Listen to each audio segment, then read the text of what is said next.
Hello welcome to gift TV. నేను మీ anchor Fatima. మాజీ CM YS Jagan సంచలన ఆరోపణలు చేశారు. తనను అంతమొందించడమే కూటమి ప్రభుత్వ లక్ష్యమని, అందుకే తన భద్రతను భారీగా కుదించారంటూ దుమారం రేపే కామెంట్లు చేశారు.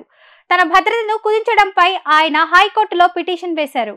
తన వ్యక్తిగత భద్రతను జూన్ 3వ తేదీన వరకు బాగానే ఉంచారని, ఆ తర్వాతనే భారీగా తగ్గించారంటూ పిటిషన్ లో పేర్కొన్నారు. గతంలో ఉన్న సిబ్బందిని తనకు కొనసాగించాలని జగన్ కోర్టుకు విజ్ఞప్తి చేశారు. కేంద్ర ప్రభుత్వం గతంలో తనకు Z+ కేటగిరీని కేటాయించినట్టు ఆయన వివరించారు.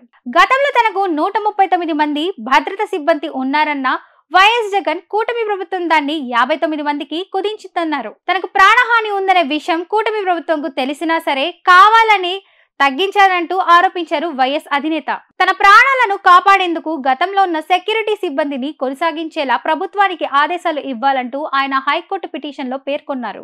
తనకు ఇచ్చిన బుల్లెట్ ప్రూఫ్ వాహనం కూడా పదే రిపేర్లకు వస్తుందని, అందులో ఎక్కడికైనా వెళ్దామంటే భద్రతకు ముప్పు వస్తుందన్నారు జగన్. కావాలని తనకు రిపేర్లున్న వాహనాన్ని కేటాయించారని, దాంట్లో ఎక్కడా వెళ్లలేకపోతున్నానంటూ తెలిపారు మాజీ సీఎం జగన్.